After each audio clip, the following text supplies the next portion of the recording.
Texas faces a severe shortage of primary care providers, a problem that stretches from our rural areas to our major urban centers. The Texas legislature is currently considering a dramatic plan to address this shortage by providing financial incentives for those willing to serve in medically underserved areas. Healthcare providers, patient advocates, and community leaders from around the Rio Grande Valley gathered at a Harlingen clinic to lend their support for this historic proposal. Time is running out for your elected officials to pass a bill that doctors say could save lives in the Valley. A group of doctors gathered today to highlight the need for healthcare providers in the Valley. Dr. Elena Martin says her clinic has a shortage of 4 positions right now, and it could mean life or death for some patients. She told the crowd about a patient who could not get in to see a doctor, and during her child's appointment, she told Dr. Martin about a lump in her breast. Doctors later diagnosed the woman with breast cancer, but without her child's appointment, she may not have survived. Martin says this shortage of doctors will only get worse without incentives for healthcare providers right here in the state. With the population growth, we're going to be in a greater crisis in the coming years as the population needs are going to be increasing. Now that need is for primary care providers. Legislators have until June 1st to pass the bill. It allows the state to establish a fund to help pay off student loans in exchange for a 4-year commitment to health care providers for working right here in the Valley. Doctors want you to write to your elected officials and push for House Bill 1876. Shortage in the Valley prompts healthcare providers to endorse a bill to encourage physicians to stay here or relocate to this area in order to help the Valley's needy. Action Force Marcy Martinez has more. Plenty of cheers at Su Clínica Familiar for House Bill 1876. Supporters of the bill say it would bring primary care doctors to the Valley.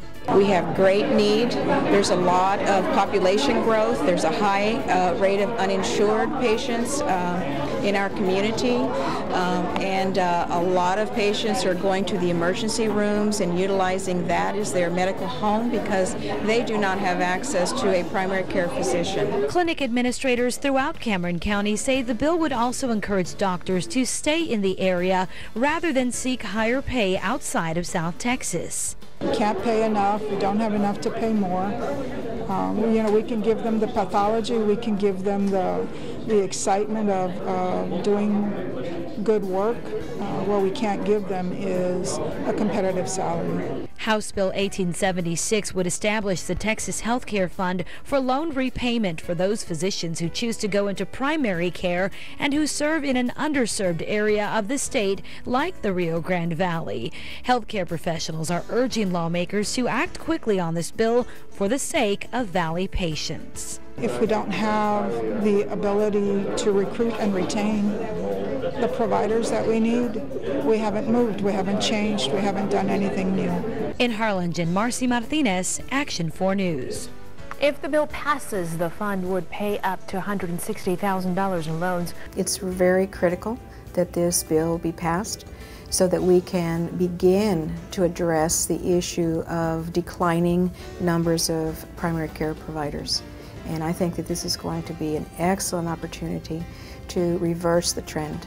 Another equally shocking statistic is that nearly half the counties in the state of Texas do not meet the standard of having at least one physician for every 3,500 people. Now today, a show of support was held at the clinic known as Su Clínica Familiar in Harlingen for House Bill 1876. Now the bill creates a fund that works kind of like a scholarship for work for new doctors. House Bill 1876 is a bill that would help to solve some of those problems by developing a fund for loan repayment for those physicians who choose to go into primary care and also to serve in an underserved area of the state. Well, in addition to providing incentives for health care providers, the Texas Health Access Fund would also provide support to federally qualified health centers in the Rio Grande Valley and, of course, across the state of Texas. De práctica general ha disminuido por casi 50% sobre los últimos 10 años.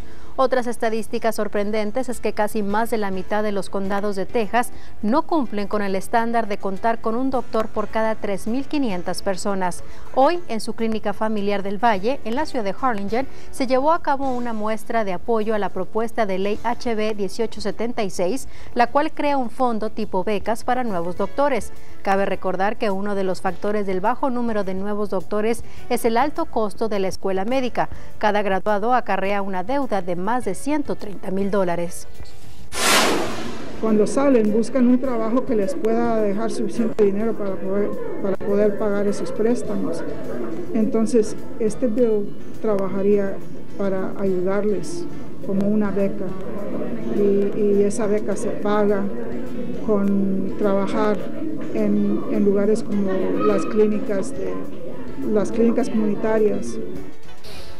Bien, este fondo provee un incentivo para nuevos profesionales del ramo de salud a practicar cuidado primario, así como ubicarse en áreas que sufren escasez de médicos. Anything that we can do in South Texas to work toward more primary care physicians in particular to locate in this area is something that will be vitally important to the future of our region, to the future of the health of the fastest growing region in the state, and that's why we need to get behind House Bill 1876 and make sure that we get a positive response from our legislature. Please contact your state representatives and senators to support House Bill 1876.